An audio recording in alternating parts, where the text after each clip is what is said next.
decisions intentional, to take decisions intentional, making decisions intentional.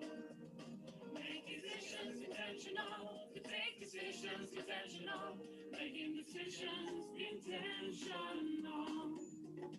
If you're reaching the world to mind. Perceptuality, conceptuality, we're choosing to shift our mind to best for the world, best for our world.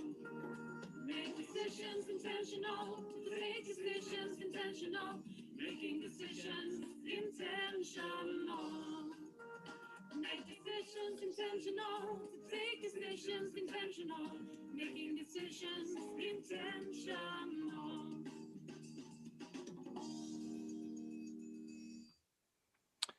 Welcome to this interesting dialogue I'm going to have here under the concept called SDG Talks. I've invited Helena Lindemark here. Welcome, Helena. Thank you very much, Stella. So my name is Stella Nordahl, and I would like in this concept to investigate a little bit how can we work with the Sustainable Development Goals and how can we, how should I say, increase the impact of what we do. And you have a lot of thoughts on that. But maybe first, before we just go into that, could you please help us out? Who is Helena, and maybe mostly why? Why I am who I am. Or yeah. I don't Why do you do what you do and so on? Yeah, that's easier to answer. Okay, so I've been working with sustainability since 1991. At that time, I was at the United Nations in Bolivia for almost 4 years. And in 92, we had the Rio conference. And because of the Rio conference, we were trained in environmental issues and were asked to go through all the projects. And when you add environment to social and economic development, which were the purposes of the project, you get sustainable development. So since then, I've been working with that. I studied environmental economics when I got back to Sweden. And then I was working for Swedish SIDA and a short time also with the EU. And I was working for many years with, for example, international training programs and impact assessment. And then I saw that the fact that Sweden is often seen as a role model within sustainability can have positive impact, not only in Sweden, but internationally. In 2002, one of the participants in one of those training programs was from the Chinese Environmental Protection Agency. And as part of the training, they were supposed to do change projects. His project was quite easy to implement, the one that he had from the beginning. But when he came to Sweden and saw how we were working, and there were also people from 20 different countries in this training, and they were working in peer-to-peer groups. And after a week, he came to me and said, Helena, would it be okay if I change my project and instead work on including the requirement for public participation in the Chinese law for environmental impact assessment? And I said, of course, yes, please do. That's a great idea. But at the same time, I thought maybe it could be even dangerous to work on that in China in 2002. But I thought, well, he knows what he was doing. And he actually very much did. Because in 2 years' time, when I contacted him later on, 2 years later, to do the same kind of project only for Chinese participants, I got to know that they had just approved this, or they were just about to approve this legislation. So in just 2 years' time, that's quite a positive impact, I would say. So that's one of the reasons why I came up with the idea when I decided to work more in Sweden later on. I thought Sustainable Development Sweden, AB, could be a good name of a company. And the purpose would be to speed up sustainability based on the fact that Sweden is often seen as a role model. So it was registered in 2014. And with that purpose and that name, there was a need for a bigger project. So, and when I realized, thanks to the book that I have here behind me, A Silent Spring by Rachel Carson, I realized that that book is actually from 1962. So we've known this for quite some time. It's called Silent Spring because she writes about a spring that is silent. And we are approaching that silent spring very rapidly now with the loss of biodiversity. So, and I started to think what happened between 62, when Silent Spring came out, and 1992, when I got into this. And I realized that already in 1972, we had the first UN Conference on Sustainable Development in Sweden. It was not called the Conference on Sustainable Development. It was called the Conference on the Human Environment, or the Stockholm Conference. And the theme was Only One Earth. And we still only have one Earth, but it's about this tiny compared to what we're doing on this planet. Mm. Yeah. So, yeah. Just so everyone gets it right, couldn't you please tell me what you felt when you read this book about the Silent Spring, and what was it in that book that triggered you? Yeah, maybe I could share my screen and show you what the book looks like, and a few other things. Yeah, this is what the book looks like in the English version. It's about, she's writing about a scenario of the future where the spring is silent, because there are no birds anymore, there are no insects, and so on. And there's a lot of focus on the chemical industry. And she's also writing about how the lobbyism from the chemical industry has an impact on what is being taught at universities, what medical doctors learn, and what kind of instruments they have for curing diseases and so on, and also how the lobbyists have an impact on the politicians and political decisions, and so on. And thanks to this book, DDT was forbidden, and a few other very bad pesticides. But we still have a lot of chemicals already being, I mean, every day there are new chemicals being developed. So I actually have a question concerning this. Did you feel fear, or did you feel anxiety, or what was the feeling you had when you read this book? Do you remember it? Yeah, I mean, I felt, my God, how can we actually be in this still? I mean, we're approaching this Silent Spring, and we're just living with it and continuing our daily lives as if nothing is happening. And not realizing that we are actually part of nature. We are dependent on this nature. It's not just that we can go out and we are also a kind of animal. So, although we call ourselves humans,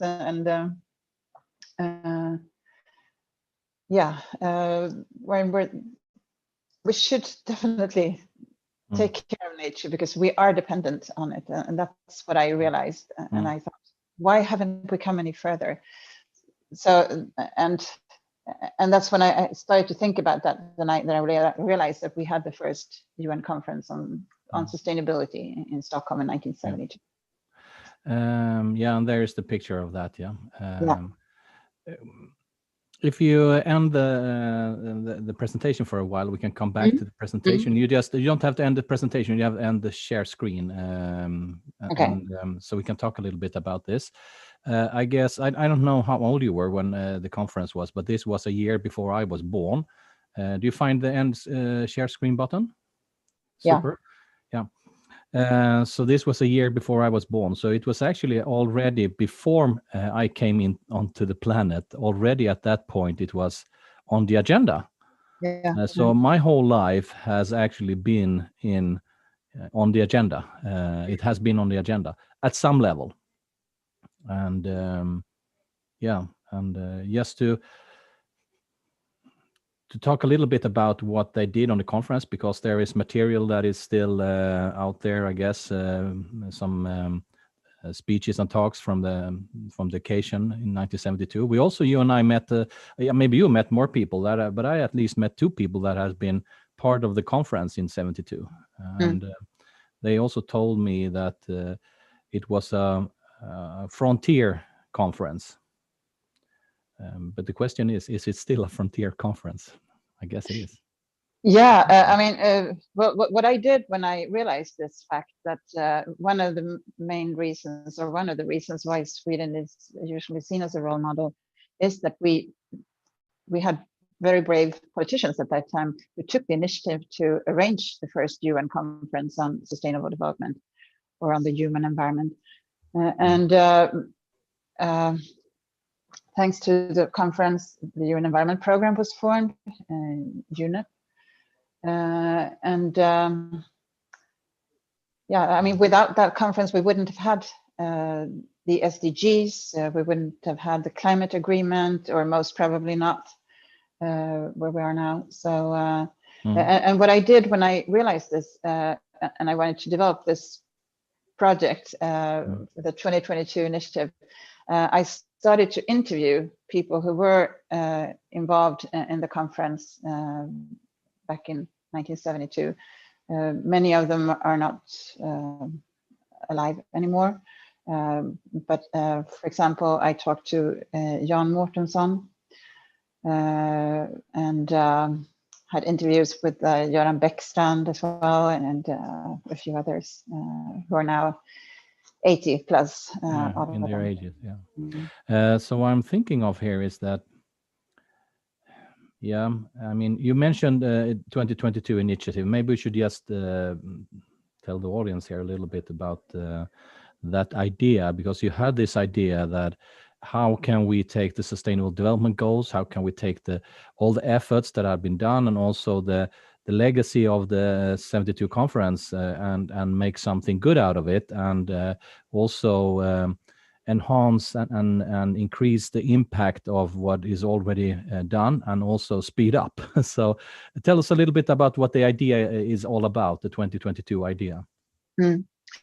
What I first thought when I realized that it was actually almost 50 years since we had the first UN conference on sustainability, I thought, I mean, it can't be that difficult. We have a lot of solutions, so we should be done by 2022.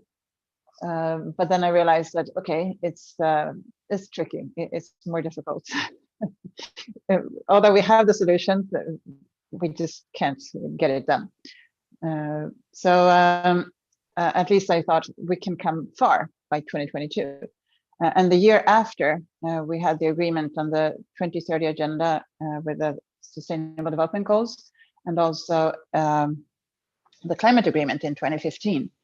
And that way, 2022 is both the 50-year anniversary since the Stockholm conference, and also halfway to 2030 since both those important agreements. So we got together a group of quite an international group, and we developed our first website in September 2015 for the 2022 initiative. And we started to do advocacy, I would say, towards ministers in Sweden and so on. So it's a foundation that was formed at that point. Yeah, it was actually not a foundation. It was more of a group or a network. But in 2017, we formed a foundation. So there is a formal organization also. And one of the reasons for making it a foundation was that when I first presented this idea to the Swedish ministers, I first talked to the Swedish Minister for Environment in 2016. And she thought, yeah, that's an interesting idea, but since it's not within the mandate period, you need to talk to the Minister for the Future. We used to have that in Sweden. And they liked the idea very much at the Ministry for the Future. And they were just about to do something about it, but and the Minister of the Future lost his job, or her job. Yeah, maybe, that's her job. So it never happened. But one of the recommendations that we had, or a comment that we had, was that since we were just a small startup company, we could not be involved in the implementation. And to be able to work to more easily work with the government sector, or we decided you needed another entity, and also an entity that could embrace more perspectives, maybe than a company maybe could do. I don't know. For me, it's just organizational forms, but again, of course, it has some kind of a idea with it. So a foundation is a great entity, I guess, to move forward.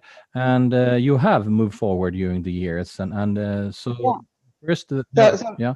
First, as I understand it, I mean, as I look at the Sustainable Development Goals, I realized that the first part was to being aware. I mean, raising awareness about their existence and the agreements that we have all written under, and it's not just the countries. I would say it's us as humanity and as persons that have signed it in terms of our governments, but it's from a root up perspective, I would say. Yeah. I don't know what your opinion on that is, but that's how I at least interpreted it. It is, and if I can continue sharing my screen and with this presentation, yeah, do so, please. Show some slides related to that. Let's see. Please do so. So, and talking about the legacy of the Stockholm Conference, one of the most important legacies is that the Stockholm Conference was the first time that civil society or non-state stakeholders, which also includes companies, business, they were allowed to address the delegates in the plenary sessions, and that had not been done before in UN conferences. And but it has been done ever since the Stockholm Conference was held. And it was also, they had a very early form of sharing economy with so-called environmental bicycles that were shared among the delegates. There were 500 bicycles to be shared to go from. Okay, so that's the picture in the right lower corner. Yeah, and that's Maurice Strong, who was the head of the conference. And in this picture, it's the Prime Minister Olof Palme, the Swedish Prime Minister, and he actually mentioned that there should be some form of we could have a legislation to end ecocide, and that is something that is now being lifted by, for example, the Pope. So, yeah, we might get it, or at least a bit closer 50 years later. And here is also Indira Gandhi. She was, in the panel there to the left. Exactly. Yeah. Who is it that holds the speech there? Do you know it? No. It doesn't matter. Which one? This is Indira Gandhi. Yeah, okay, it was okay. I thought you pointed at somewhere else. Okay, so it's Indira Gandhi speaking. Okay, thanks. Yeah. And this one is a plate that they made. It says, I have it here as well. United Nations Conference on the Human Environment, and Only One Earth. Only One Earth. And also a very important impact of the Stockholm Conference was the formation of UN Environment Program.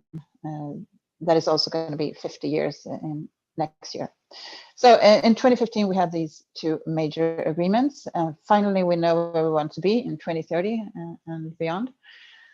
But there is it's not that difficult for today's leaders to agree on these long-term goals.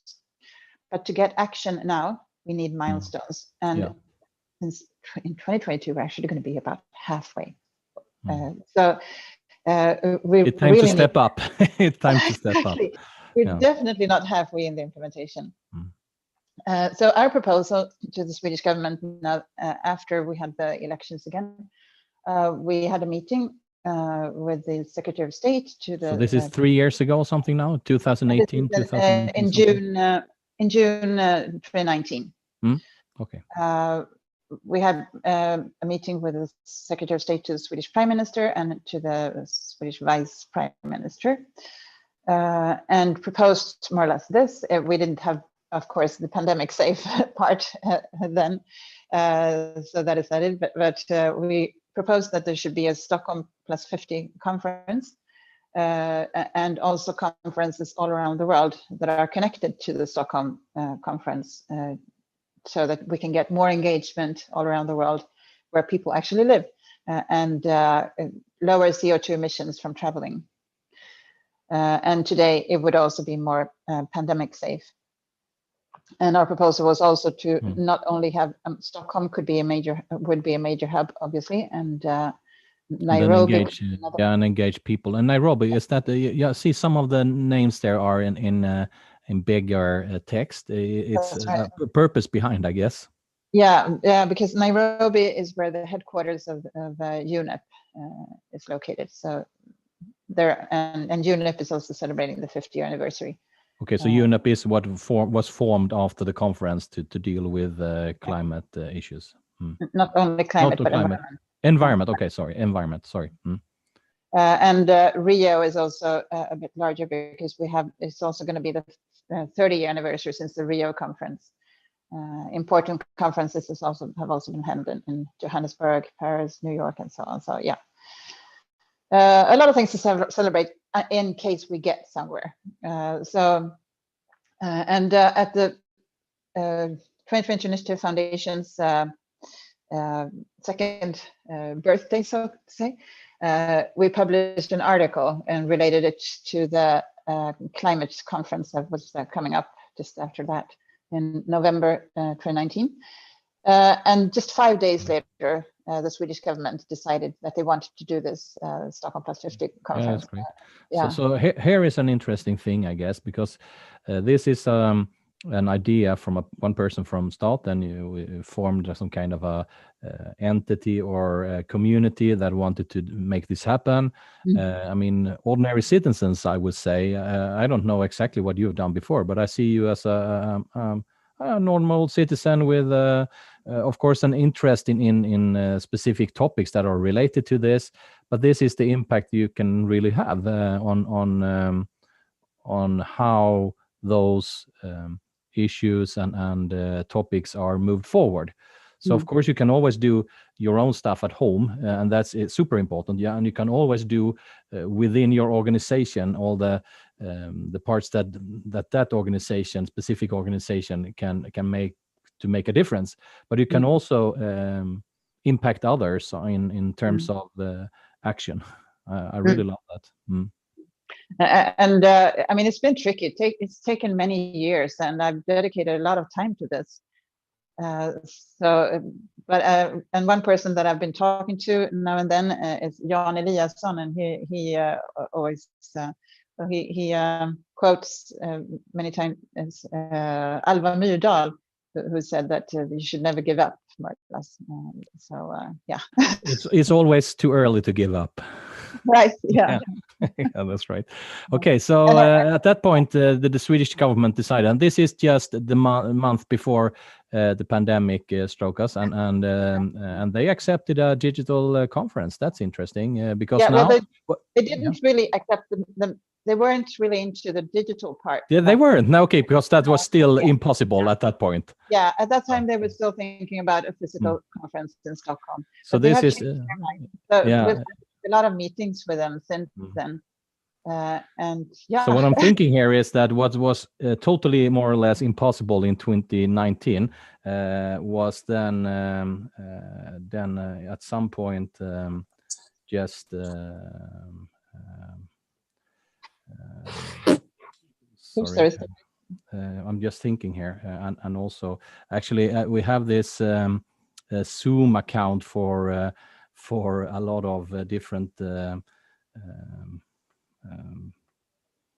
things to address during this weekend, the Best for the World broadcast, and I forgot to close the room, so I guess there was someone here who wanted to just try out the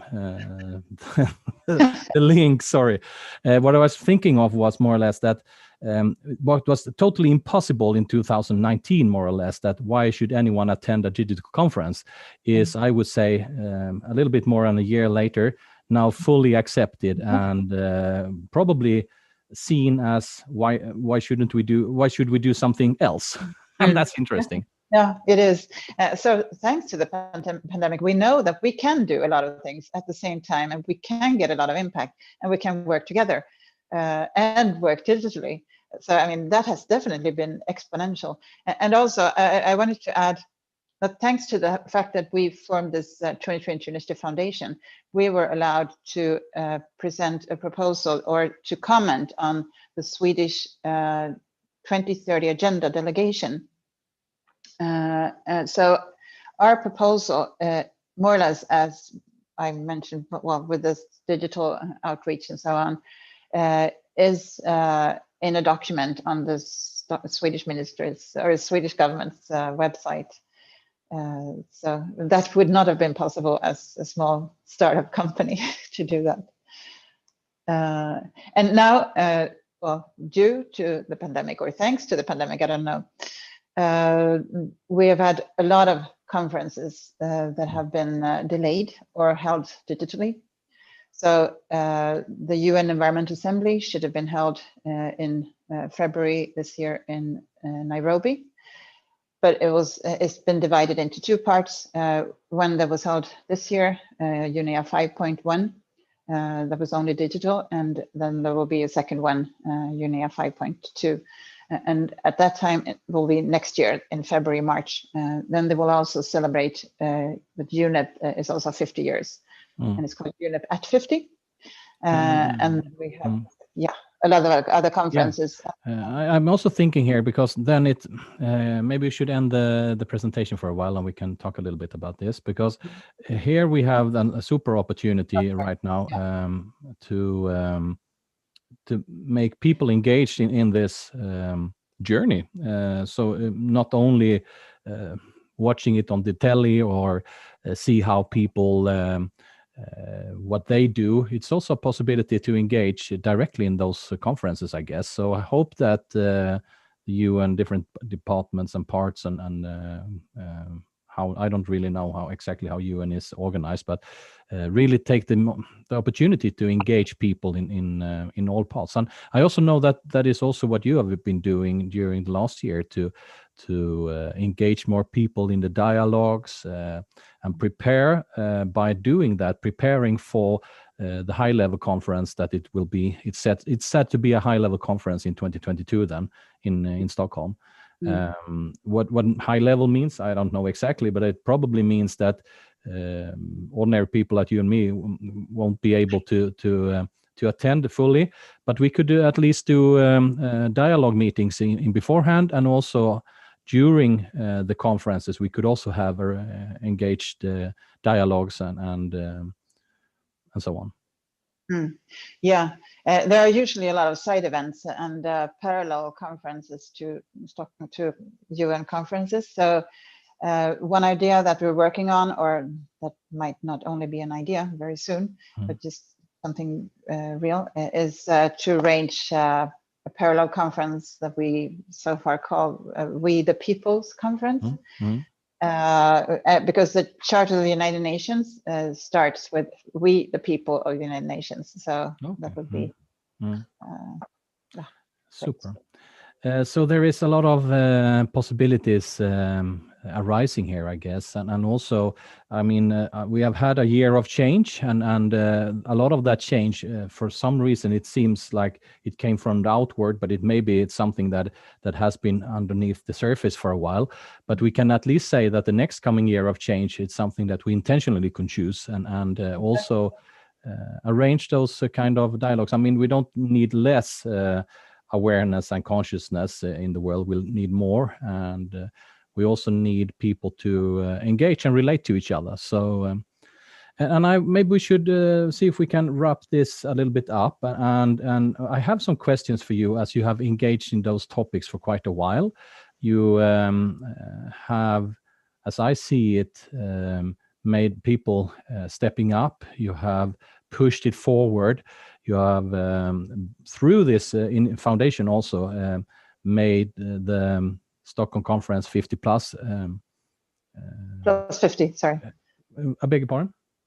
Plus 50, I think that's plus 50. Okay, so it's not 50 plus. There's a plus 50. Okay, 50 plus is like when you're turning 60. That's right. Plus 50 is Stockholm plus 50 conference. Sorry, made it happen. So if you would give 3 advice to people here to be able to make this world not only a bit more sustainable, but maybe also call it sustainable, what would those advices be if you could choose 3? I think to not give up, first of all, and when you have an idea, although it might seem crazy from the start, it is possible to have an impact, and it is possible to influence governments and so on to actually do things, and also work together with others, because we can't do this alone. We need to co-create the future together. And yeah, that is something that I have in the next part of the presentation that I just showed. that we need. I mean, just the UN conference will not solve the problems that we have. No. We need action now, and we need action where we are locally. So I'm hearing you have one slide here that you, if you can choose also not only 3 tips, also one slide, you can share that slide, of course. So 2 tips we have had already: not give up and working together. So there's still 1 tip and one slide to if you want to choose one of your impact or action slides. I would. I think to see the big picture and to really, I mean, we can make this year a 2020 wonder. That was not the slide. 2020 wonder. I like that. And we need to understand what the SDGs are about. And then we use a compass, because we need an inner compass to work with sustainability and understand that we are part of nature and we're dependent on nature. In this compass, we've changed the compass points from northeast, southwest to nature, education, economy, sustainable societies, and well-being. And when we include well-being, we understand more easily that it's about us. Yeah. And to show that we need to turn things around, we've turned the compass upside down. So this is the slide that I wanted to show. Instead of just listing the SDGs from 1 to 17. Yeah, we need to see them in a wholeness and some exactly. how they relate and how they impact and so on. Yeah, I love that. Yeah. Okay, so we can end the slide there, and then we have one more tip for the audience here from Helena as a person on planet Earth. What was the last one? And you started out with not giving up, and second, to work together. What would the third one be? And see the holistic picture. Holistic picture. I love that. I mean, we cannot just focus on one SDG. We need to solve these, and they are all interconnected. So we need to understand that they are, I mean, if we just focus on one, there will be negative impact on other SDGs. We need to see the big picture. Thank you very much, Helena, for taking this time and helping the rest of us out on how to engage in the Sustainable Development Goals, and also how you as a person can make an impact on so many levels. And one level doesn't exclude another. And thank you very much for having this together with me. So if I can add something else, important that we believe in ourselves, and also that we can, through making these decisions and contributing in different ways, even small steps can be very, very important. So yeah, that's another one. Thank you, everyone. And thank you, Helena, for having me, being here together with me, and the rest of you for engaging in the world. And if you want to engage with me and Helena, please contact us. I think you're also an open person on social media, so you can contact Helena Lindemark and Stella Nordahl. So absolutely. Let's co-create the future together. I love that. Definitely. Take care. Shall we wave to the audience? Isn't that a good thing? Bye. Thank you.